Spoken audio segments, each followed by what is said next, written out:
নমস্কার আমার সকল পায়রাপ্রেমী বন্ধুদেরকে।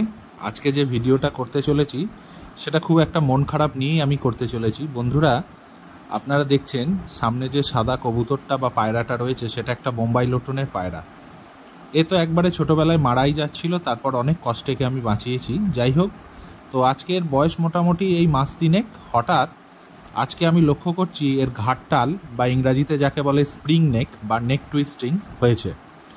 তো দেখা যাক বন্ধুরা, এই স্প্রিং নেক বা নেক টুইস্টিং বা ঘাটটাল হলে প্রধান কি করণীয় আমাদের। তো আজকে একটা বেসিক জিনিস যেটা আমরা খুব অল্প পয়সায় বা খুব কম খরচে করতে পারি সেটা আমরা করতে চলেছি ভিডিওর মাধ্যমে আপনাদের।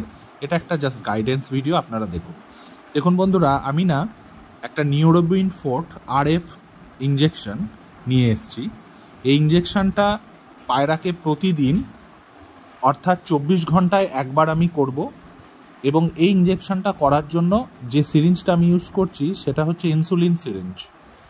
বন্ধুরা মনে রাখতে হবে, বেশি মোটা যদি সিরিঞ্জ হয় বা ছুঁচ হয় সেটাতে পায়রার খুব বেদনাদায়ক বা কষ্টের। এবং মেডিসিনের পরিমাণটা সবসময় আপনাদের খেয়াল রাখতে হবে। একটা পায়রার ডোজ হচ্ছে 0.3 ml।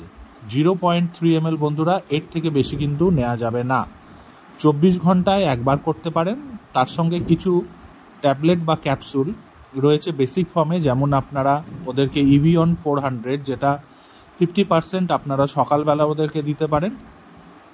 আর ইন জেনারেলি যদি এর সঙ্গে পটি হয় তার মেডিসিন তো আলাদা আছেই। তো সেক্ষেত্রে দেখুন বন্ধুরা, আমি 0.3 ml নিউরোবিন ফোর্ট RF ইঞ্জেকশনটা আমি ব্যবহার করব আমার পায়রাকে দেওয়ার জন্য, এবং যেটা খুবই কার্যকরী। আমি আশা করব এর 5 থেকে 7টা ডোজের মধ্যেই ও কিন্তু প্রপারলি কিওর হয়ে যাবে। যদিও আমি একদম বেসিক স্টেজেই এই রোগটাকে ধরতে পেরেছি বা আইডেন্টিফাই করতে পেরেছি। কারণ হচ্ছে আমি আজকেই ওকে লক্ষ্য করেছি, তো আজকে থেকেই যদি ট্রিটমেন্ট ওর চালু করি ও তাড়াতাড়ি সুস্থ হয়ে যাবে। তো দেখুন বন্ধুরা, আমি ওকে এবার ইঞ্জেকশনটা দেবো। আপনারা জানেন ইঞ্জেকশন দুভাবে দেওয়া যায়, একটা হচ্ছে সাবকাট আর একটা হচ্ছে ইন্টামাস্কুলার। তো এই ক্ষেত্রে আমি ইন্টামাস্কুলার ইঞ্জেকশনটা পুশ করব। ওর যে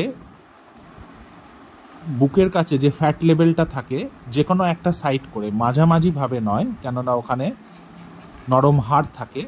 আমি দেখুন লেফট সাইড করে ওকে দিয়ে দিলাম 0.3 ml, এবং ওকে একটু মাসাজ করে দিতে হবে জায়গাটা, কারণ মেডিসিনটা যাতে চালিয়ে যায় প্রপারলি সেই দিকটা আপনাদেরকে একটুখানি খেয়াল রাখতে হবে।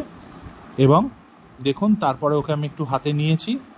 আশা করি, আমি খুব আশাবাদী এ বিষয়ে, অপটিমিস্টিক পারসন, যে ও কম করে 5 থেকে 7টা ডোজের মধ্যেই একদম প্রপারলি কিওর হয়ে যাবে। খুব পছন্দের এবং খুব ভালোবাসার জিনিস। যদি কিছু হয় খুব মন খারাপ লাগে। ভিডিওটা শেষ পর্যন্ত দেখার জন্য অনেক অসংখ্য ধন্যবাদ বন্ধুরা। ভালো থাকুন। নমস্কার সকলকে।